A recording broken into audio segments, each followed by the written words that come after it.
Welcome back to the channel. This is going to be a follow-up to my earlier video on the LGB West Side Lumber Company number 7 Shay. This will be part 2. Going to do a verbal review here and then show you some video of the engine running on the club layout. Firstly, my initial thoughts are this is a great locomotive, very well put together. The detail is far and above what I expected. The smoke units work great between the stack smoke, the whistle steam, and the generator smoke. They work great. The one thing I found out when looking at the manual is that the engine is driven by one motor, and it's underneath the smoke box or the ash pan, and that drives the cylinders, which then drives the front and rear trucks of the Shay. Basically, just like the real Shay, this is driven by a motor that drives the cylinders, that drives the drivetrain. So it's pretty realistic to the original design. The Bachmann 3-truck Shays basically had a motor in each of the trucks, at least the first.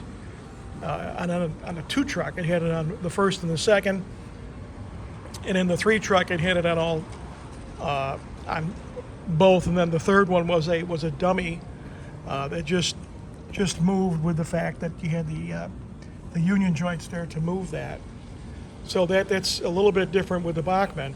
And when I looked at comparing the size of the Bachmann unit to the LGB, they basically compare 1-to-1.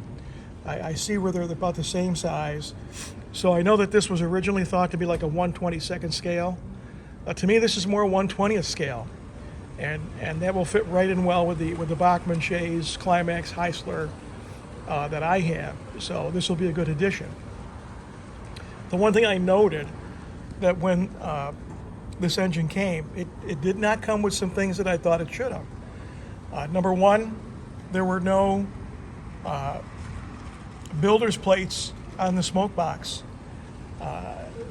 The Bachmann did have that. So I had some extra boilerplate, actually boiler plates themselves and nameplates, and I put those on. So I tacked one on this side. Now there's a rectangular area here for a rectangular builder's plate, but I put the diamond shaped one on anyway. And then there's one on the other side that I'll show you in a minute. The other thing that sort of surprised me was the design of the connector between which all of the main electronics are in the third truck. So to connect that up to the engine, you've got to use, it's like a 20 pin connection, and that goes into this connector that's here, and you'll see that it's shoved back quite a ways.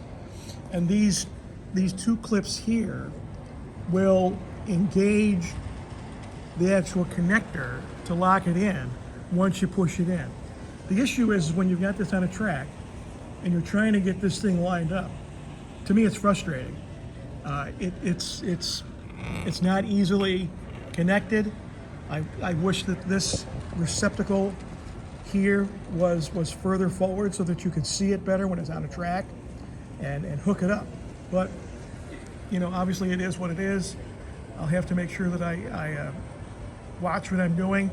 And the way that I go about putting this third truck together with the other part of the engine is I will connect the union joints here, the shaft and the union. I'll put those together first.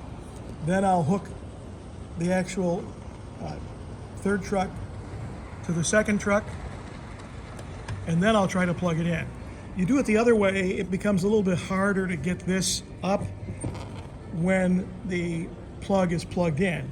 It doesn't give you a lot of movement up and down. So, I will go in and I'll push this in first and get it hooked up. and then the last thing I'll do is I'll plug the engine in. That seems to work for me. On the other side of the engine, you'll see on the smoke box, here's the other builder's plate here that I put on. So that helps to detail and complete the engine. You know, this side looks pretty good. When I took the engine originally off its mounting plate, there were a bunch of these springs attached to the ladder here. So they were hooked onto the hose connections here, which I believe are for, you know, air and so on. And I know it's kind of tough to see, but there's hose connections. And so I believe what the idea here was to take these springs and emulate an air hose by taking it from the one connection here. There's actually 3 springs, but to take it from here and connect it to here to give you the impression that you had air hoses hooked up.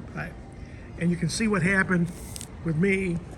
I had destroyed a couple of them trying to take them off. They were actually hooked on so hard or so tight that I actually tried to pull them off and they just unwound. So these, and I can't picture myself putting these on and taking these off every time I go to either put the engine on the track, take it off the track, put it on the mounting plate.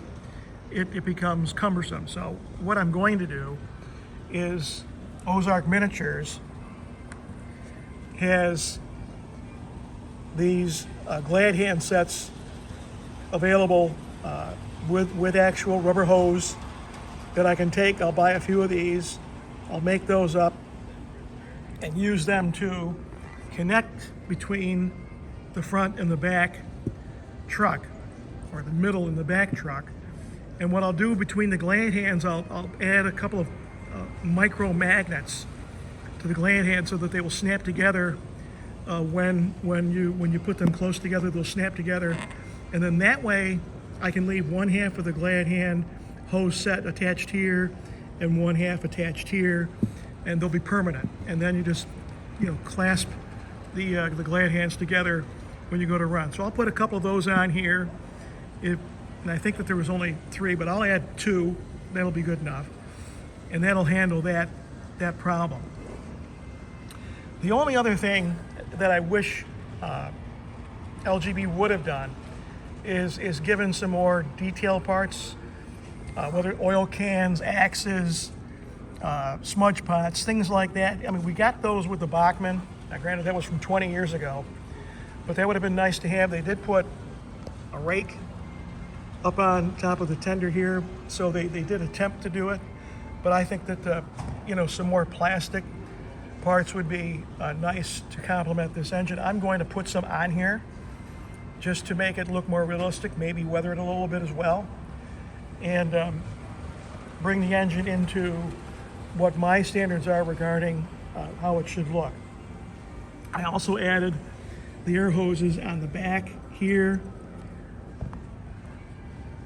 and on the front. So those look pretty good. Those are die cast as well. So all in all, the engine is a very nice engine. I'm very pleased with it. A couple of things, like I said, that I would have made sure that came with the engine, the builder's plates, something better engineered for putting air hoses between the 2 trucks would have been better than what they gave. But I'll fix that with some parts from Ozark Miniatures. So next will be some running on the layout, and you'll see the train running there.